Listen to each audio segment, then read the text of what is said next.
This is Let's Talk Teens, a parenting podcast sharing tips on raising amazing teenagers. We are both certified life coaches that have worked with teenagers as coaches, mentors, and teachers. We are sharing what we have found to work best when dealing with teens and tough issues. This is Let's Talk Teens with Abbi and Cheree, episode 36, What to Do with Your Graduated Senior. Okay, spring is in the air, right? Yay. Senioritis is so real. And if you have gotten your teen or, young adult graduated late, you should be having a party for yourself, right? That is such a, You made it. you made it, you did it, they did it, right? Whether it was kicking or screaming, like you did it. But I wanted to talk about, okay, well, now what, right? And this can feel very, very scary for parents because I feel like we kind of have two extremes going on. And so there's the side of the scale of my teen has a plan, right? And typically that plan could be they're going to go to college in the fall. They're going to go on a church service mission. They're going to start a technical school or they have a job or a trip lined up, right? But there's something in the near future that is pulling your teen like forward. Do you know what I mean? And for a lot of parents, that is such a great feeling. And I'm not gonna like I want that for my kids, right? That's what I kind of envision when I'm like, when they graduate, then they'll do this and this and this, right? And there'll be a natural pull of getting them out of the house and on to those next stages, right? And if that's you as a parent, right? You're like, awesome, my teen kind of has a plan. What I've noticed, and I'm curious if you've noticed this too, Cheree, parents tend to kind of like lean off of their young adult. Like they're like, oh, hey, you don't want to get a job? Like that's fine because you're going to college this fall. Or, you know what? I'm just letting them do what they want because they're going on a mission in August, right? And it really is this awesome feeling of like, I'm so proud of them. I'm just going to let them do their thing. Now, if you're on the other side of that scale, it's a lot harder to come to that perspective. And that might be the side of my son or daughter doesn't have a plan. Maybe they've really pushed up against the plan that you thought they were going to go. So maybe they're saying, I'm not going to go on a mission. I'm not going to go to college. I'm just going to live in your basement for forever, right? And our brain can really start to feed us some irrational fears, right? Of they're just going to live in my basement. They're never going to move out. They're never going to be a functioning member of society, right? And what I've noticed is parents on this side of the scale are very freaked out and they are riding their teen very hard. Yeah, I agree. I think it is our brain goes right to that fear, like they'll never leave, right? And I think there is this time period where we need to it let them adjust and be like, okay, they might figure it out. And I think just reminding ourselves as a parents too that we do have some power in our own choices of whether they live in our basement or, whether we charge them rent. And I just think it's so what you said. It's like it's so easy to let them own their adulthood when things are going right, and it is so much harder when it looks to us like it's going wrong. But remembering like this is their learning and this is their growth, and like I still like what do I have control over and what do I don't? What don't I have control over? And looking at it that way. Exactly. No, because my first tip for parents, whether you're on the scale of they have a plan or they don't have a plan, let them own that adulthood. This is for your teenager, it is such a freeing, but also very terrifying. They are standing on the edge of the unknown, right? Their whole life, since they were 5, 6 years old, has been you go to school, you have summer off, you go back to school, right? And then maybe they get a little older and you go to school, you have a job, you go back to school, right? Like that has been their whole life. And all of a sudden, boom, they're done. They might be 18, and we go, awesome, you're an adult. Okay, go make your decisions and your choices, right? And it is paralyzing. It is scary, but it's also exciting and exhilarating. And so we need to let our teen own that adulthood. And you said this so beautifully, Cheree. That might be them figuring it out, right? And giving them a period of time to figure it out. I would be so stressed out if my parents came up to me and said, you got to make a decision in 3 months about the rest of your life, right? And I'd be like, wait, right now? I thought I was just chilling, right? And so let's put ourselves back in their shoes, right? And also, this is a hard transition for parents, and I want to acknowledge that because probably for the very first time, they are a legal adult. They have no more obligation to school. And so they really can go do what they want. And that's also a very terrifying feeling as a parent. But it doesn't have to be, right? And so let them own that adulthood. Let them start to kind of navigate and figure out those choices because, and we talked about this earlier in an episode, they're they're going to make the choices that they're going to make, and it's really hard to get them to change. It's really hard for them to get on the track of, oh, this is what mom wants me to do when they have so much freedom that's been newly bestowed to them. Absolutely. I think it's also important as a parent to check our like why we're concerned about it because so often we make it about us. Like, Mhm. oh, they're not going on a mission or they're not going to college. Oh, that looks bad on me. Like I look Mhm. like I failed as a parent because my child is having a hard time launching, failure to launch. This is on me. And I think it's really good to just kind of get out of our own head and brain drama and ask ourselves like, why am I freaking out about this? Is it because I'm really worried about what it looks like to other people? Or am I really worried about this child? And like, what's my why behind it, my response, and what do I want to do? How do I want to respond? How do I want to navigate this as, they're learning how to own their adulthood? How do I want to do this versus that instant or instinctual, like something's gone wrong, right? Yes.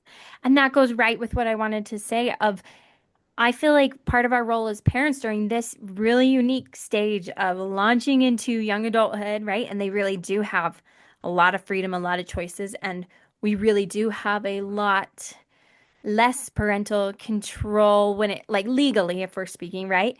Um, that we need to be a soft place for our son or daughter to land. Um, I think we can do a little bit of damage if we're like, okay, you're 18, like pack up your bags, move out, right? Instead of saying, okay, what's going through my son or daughter's mind? Like, can I be a soft place for them to bounce ideas off of, to talk to them about their goals and their future, and that they feel like I'm not going to judge them or start to cry because they're not going to my alma mater that I wanted them to go to, right? Can I be that soft place for them to land as they're figuring out the next huge chapter of their life? And Cheree, you said this where what's so important with being a soft place to land, and we got to pair these together, is that you set up rules and boundaries for yourself that help you be that soft place to land. So that might look like absolutely you can live here. Um, I would love that because, you're here with your siblings, you're here with us. I don't want you to feel rushed out the door.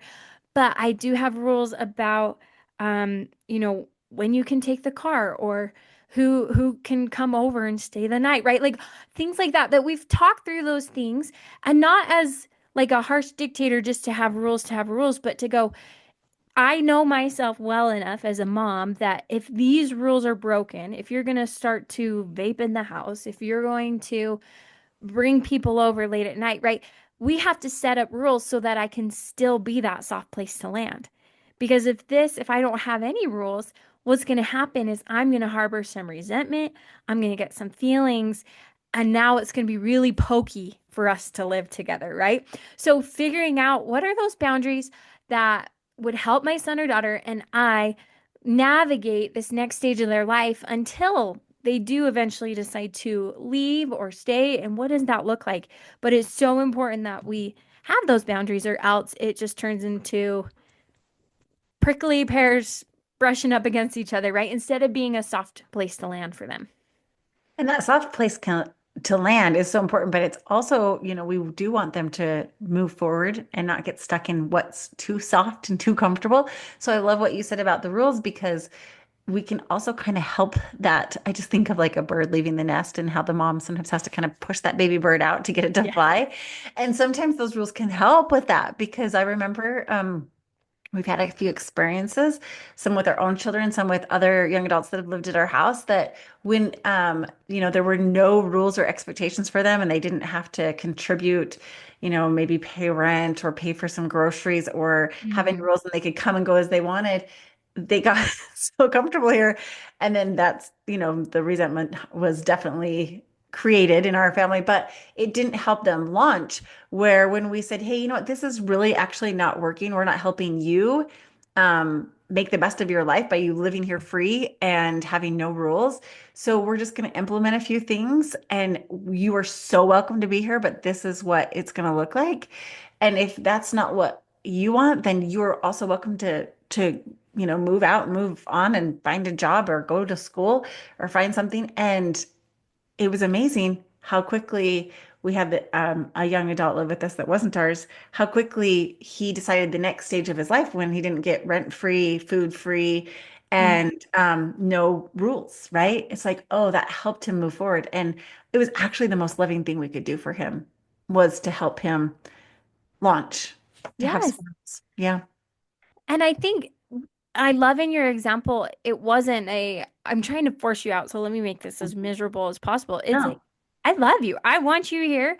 But here's like the rules for living. And I always like kind of giggle to myself when an 18, 19-year-old's like, I'm an adult. You can't tell me what to do.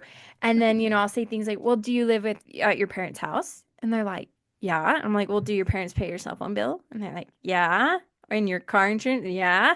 Right. And I go, well, then actually, yes, you're an adult, but you're living under your parents' rules, right? And they have every right to those rules because they're holding the purse strings, right? Because they're giving you these things of your phone and your car. And so mom and dad, right? Like I think it's important, especially when your child's really thriving, right? Of they are going to go to college and they did get good grades, that you let them know too and say, baby, I recognize that. And I want you to know, like, I've always paid your cell phone bill and I'm happy to because I know that you're working so hard at school, right? And I don't want you to have to worry about paying your bill. But sometimes our teens don't connect those dots.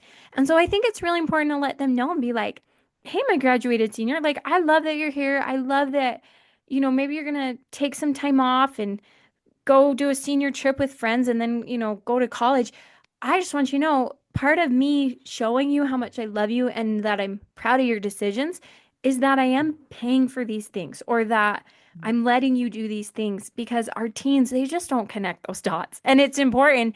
It's a step of adulthood to go, oh, like I work a job because I get paid, right? Like there's reward and Mhm. our actions that have to go together. Yeah, I love that so much. And it's just good. Sometimes they just need to understand it, just like you said. Because when we said to our kids, you can live here free as long as you have a job or you're going to college. But if you're if you don't have a job and you're not going to college and you're doing nothing, you're probably going to have to pay rent because they just need to have that where they see what correlates, right? And it's Yeah. just it seems like a no-brainer to us, but sometimes they don't get it and we have to just speak it right out like this goes with this, like we're going to pay your cell phone bill, we really want to help you out as you go to college and as you go on the senior trip, but we're doing this because and help them see it. I love that. One of the last things to say as we wrap up today's episode is that none of this has to be a fight. I think that is where so many parents and youth like they get this so wrong is they're like, we're going to sit down and we're going to talk about how much rent you're going to pay us, right? And it's like a very hard, very I don't know. I think parents come from the perspective of like, this is real life, right?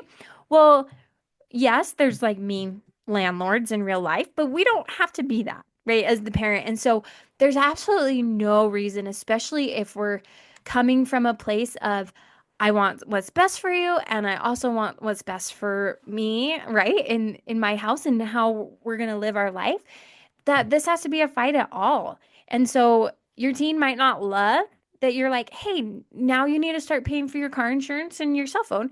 But it doesn't have to be a fight, right? And you can let them have big feelings about that. That can help guide them in their decisions of, oh, okay, like I'm gonna go to college, right? Because then mom will pay for more things or not, or and it just doesn't have to be this big fight. It doesn't have to be a break in your relationship. If anything, it can strengthen it as you're like, tell me about your goals for the future and where what you want to go, what you want to do, what do you think would be helpful? How can I support you? Okay, let me tell you what's realistic from that list that I can do, right? And it doesn't have to be a fight because that can feel intimidating, that can feel scary. But if we have open and honest conversations, you really can navigate this period of time, whether your teen has a plan or doesn't have a plan, and it will be just fine. So you got this, mom and dad, and good luck with this next stage of life. Thank you for listening to Let's Talk Teens with Cheree Murdock and Abbi Winslow. If you are looking for more tips to help your teenager, here's where you can find us. You can find Cheree Murdock on Instagram at Cheree Murdock Coaching or on her website, ChereeMurdock.com.